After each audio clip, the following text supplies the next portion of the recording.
Bonjour, bien-aimés dans le Seigneur, soyez richement bénis. Je suis Héribert Donat, le leader principal du mouvement Winners Meeting. Je suis content de vous retrouver ce 4 juin 2018 pour ce temps de partage. Ensemble prions. Père, merci pour ce matin, merci pour ta grâce, merci pour ta faveur, merci pour la vie du frère ou de la sœur qui est en train d'écouter ma voix, qui est en train d'entendre le son de ma voix ce matin. Assurément, Seigneur, tu as un plan pour lui. Je sais que le fait qu'elle écoute cet audio en ce moment n'est absolument pas un concours de circonstances. Mais Seigneur, tu veux passer un message au travers de ma bouche ce matin pour ce frère, pour cette sœur. Alors reçois la gloire dans le nom de Jésus. Je prie afin que son cœur soit disposé, afin de recevoir ta parole et de marcher selon ta parole, de saisir la révélation qui se retrouve dans ta parole et de marcher en fonction de cela, d'obéir à cela. Merci Père, car c'est fait. Merci Saint-Esprit de nous parler ce matin. Au nom de Jésus. Amen, amen, amen. Alors, nous sommes dans une semaine assez spéciale avec la famille Winners. Nous démarrons ce 4 juin 2018 à partir de 20h sur l'ensemble de nos forats WhatsApp. Nous démarrons un enseignement, une semaine d'enseignement sur le thème « Un nouveau roi est dans la place ». Un nouveau roi est dans la place.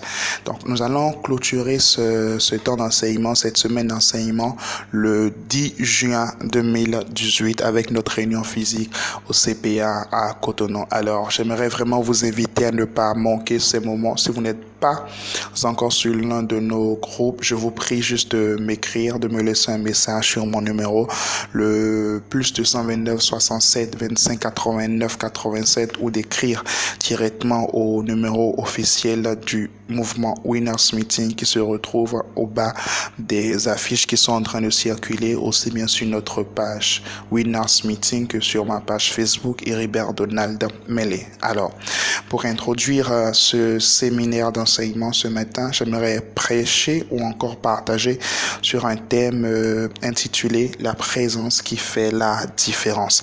La présence qui fait la différence. J'aimerais vous inviter à prendre vos Bibles si vous les avez entre vos mains dans le livre de Luc au chapitre 5 à partir du verset 1er. Ensemble, lisons. La Bible dit: un jour, alors que Jésus se tenait, je suis dans avec la version Semeur. Un jour, alors que Jésus se tenait sur les bords du lac de Génézareth et que la foule se pressait autour de lui pour écouter la parole de Dieu, il aperçut 2 barques au bord du lac. Les pêcheurs en étaient descendus et nettoyaient leurs filets. L'une des barques appartenait à Simon.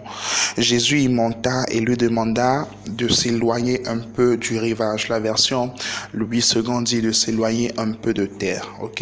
Puis il s'assit dans la barque et se mit à enseigner la foule. Quand il eut fini de parler, il dit à Simon: avance vers le large en eau profonde, puis toi et tes compagnons vous jetterez vos filets pour pêcher.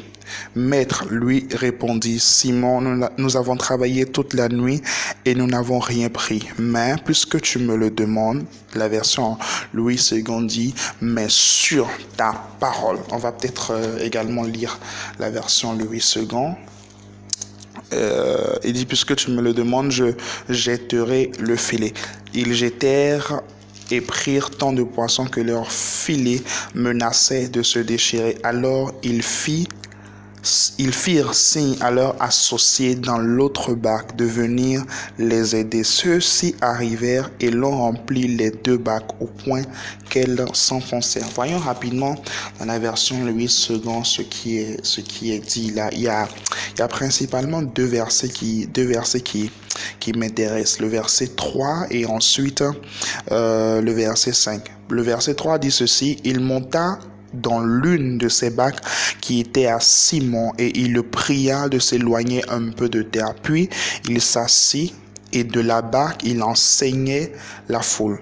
Le verset 5, Simon lui répondit: Maître, nous avons travaillé toute la nuit sans rien prendre, mais sur ta parole je jetterai le filet. La présence qui fait toute la différence. Vous savez, beaucoup de personnes, ou du moins toutes les personnes sur terre, ont compris que pour affronter les défis de la vie, ils ont besoin d'une présence qui est supérieure à la leur. Ils ont besoin d'être accompagnés par une présence.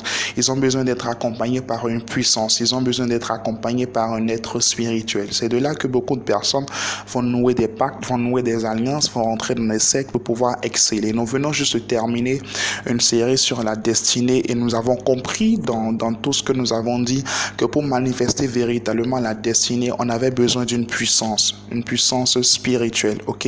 Et celle que nous avons, elle ne vient pas de féticheurs, elle ne vient pas d'un marabout, elle ne vient pas d'un sacrifice quelconque, elle vient du sacrifice de Jésus à la croix et c'est la puissance qui est la plus forte en fait sur la terre.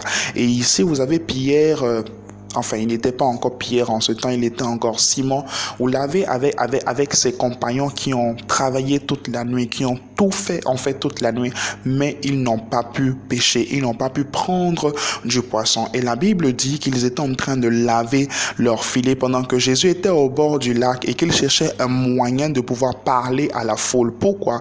Parce qu'il y avait des personnes qui commençaient à s'attrouper en fait autour de lui, donc il manquait de place autour de lui. Mon premier point en fait ce matin, c'est ceci. Nous sommes dans une semaine où nous parlons du nouveau roi qui est dans la place. Mon premier point ce matin, c'est quoi? Nous sommes utiles à Dieu, peu importe ce que nous avons, peu importe ce que nous sommes, peu importe nos défauts même, nous sommes utiles à Dieu. Nous sommes utiles à Dieu avec toutes choses. Jésus, en cet instant précis, avait simplement besoin d'une barque sur laquelle il allait monter pour se mettre un peu à l'écart de la foule, pour pouvoir s'adresser à la foule, parce qu'il ne pouvait pas rester dans la foule et parler à la foule. Il avait besoin d'être à part, il avait besoin de se mettre à part, de se mettre dans un lieu relativement éloigné, légèrement éloigné de la foule, afin que sa voix puisse porter et que toute la foule puisse entendre le son de sa voix. Et puis Pierre, qui était en ce temps encore Simon, avait son bateau qui était au bord du lac en cet instant même.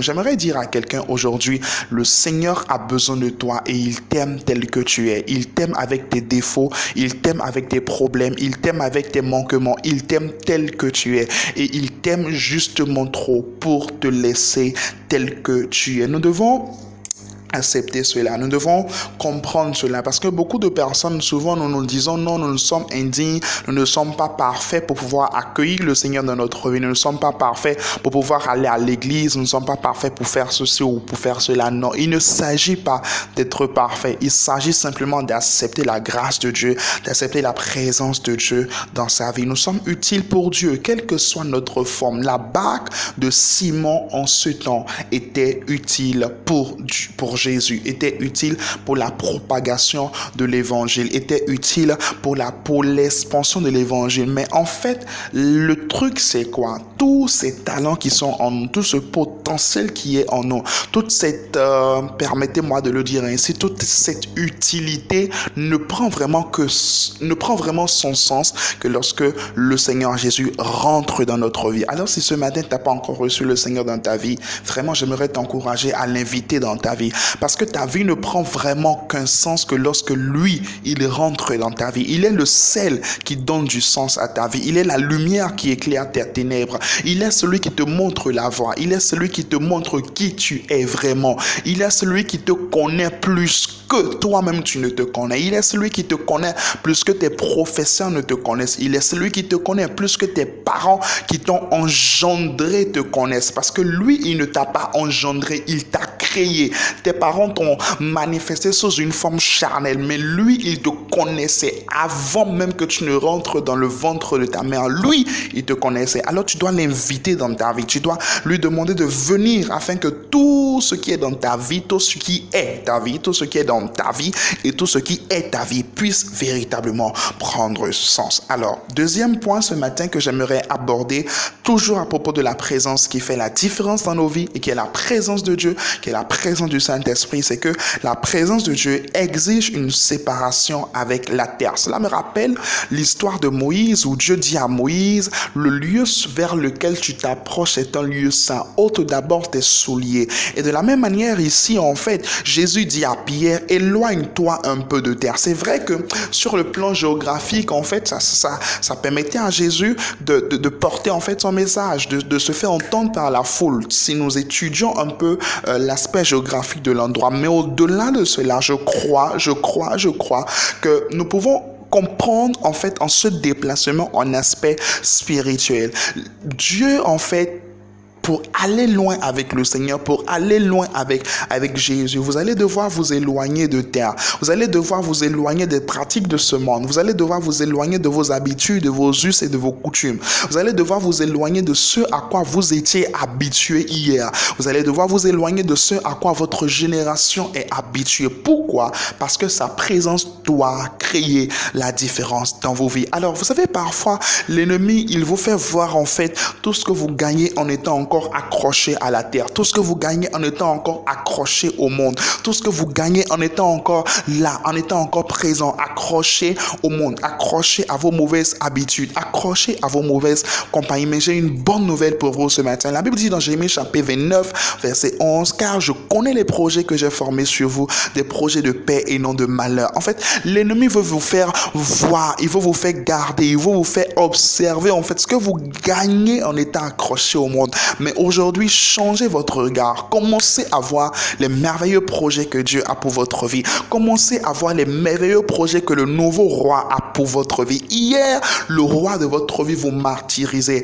Il faisait que parfois vous dormiez, mais vous faisiez des mauvais rêves. Vous aviez des sommeils troublés. Vous aviez une vie troublée. Vous avez des entreprises qui étaient troublées. Vous avez des relations troublées. Mais observez aujourd'hui, regardez aujourd'hui ce que le Seigneur des Seigneurs, le roi des rois, le lion de la tribu de Juda, l'étoile filante du matin, le rejeton de David a pour vous. Il a pour vous des projets de paix et de bonheur afin de vous donner un avenir et de l'espérance. Alors, qu'est-ce que vous attendez? Éloignez-vous de terre. Faites ce qu'il vous dit. Faites ce qu'il vous dit. Coupez les relations qu'il vous demande de couper. Arrêtez ce qu'il vous demande d'arrêter. Rien n'est trop difficile avec lui et rien n'est trop difficile pour lui. Alors, on va finir avec ce troisième point. Sa présence ne nous est bénéfique que lorsque nous obéissons à sa voix en dépit de nos expériences passées. Vous savez, Pierre, enfin Simon, et puis tous ses compagnons ont travaillé toute la nuit sans rien pécher.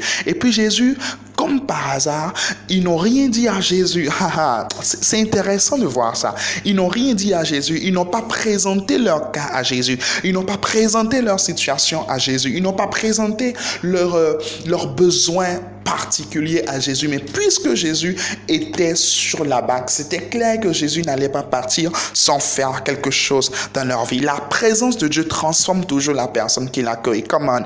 Obed-Édom a accueilli l'arche de Dieu dans sa maison pendant 3 mois et puis sa vie a radicalement changé. Si vous cultivez la présence de Dieu, si vous cultivez l'obéissance à la voix de Dieu, à la direction du Saint-Esprit, peu importe ce que vous avez eu comme expérience passée, peu importe ce que vous avez eu comme problème passé, je puis vous assurer pendant cette semaine que vous allez rentrer dans une nouvelle dimension avec le Seigneur. Votre destinée sera pleinement manifestée. Vous allez expérimenter des choses que jusqu'ici vous n'aviez jamais expérimentées. Et je prie que cela soit votre partage au nom de Jésus. Que la présence de Dieu fasse la différence dans votre vie. Et vous voyez à la fin, lorsque Simon a fait la pêche miraculeuse, ils ont dû appeler le deuxième bateau pour que le deuxième bateau vienne les aider. Comment? C'est-à-dire que le deuxième bateau n'a pas eu de solution. Qu'est-ce qui a fait la différence entre les deux bateaux? Les deux bateaux avaient le même problème tout au long de la nuit. Mais qu'est-ce qui a fait la différence en fait? C'est la présence qui est venue dans le bateau de Simon. Il y a une présence dans votre vie qui doit faire la différence. C'est la présence de Dieu. Alors laissez-lui les clés de votre vie. Laissez-le être le Seigneur, le Kurios, le propriétaire de votre vie. Il a un plan merveilleux pour votre vie. Un nouveau roi est dans la place. Nous continuons ce soir à partir de 20h, demain 20h jusqu'à samedi 20h. Et puis dimanche à partir de 17h, nous nous retrouvons tous au CPA à l'espace divin. CPA, centre de promotion de la Tirzdana. Vous rentrez dedans, espace divin, la salle au premier probablement. Allez, restez bénis, très bonne semaine. Si vous n'êtes pas encore sur nos groupes, n'oubliez pas de vous inscrire. Je prie vraiment que la grâce de Dieu soit sur vous pendant cette semaine, que la présence de Dieu fasse la différence au travail, la différence dans vos relations, la différence dans votre manière de fonctionner, la différence dans votre quotidien. Que Christ soit quotidiennement manifesté en vous. Au nom de Jésus, amen, amen. Vous pouvez partager cet audio s'il vous plaît, ça fera sûrement du bien à une personne. Restez bénis et très très bonne semaine dans sa présence.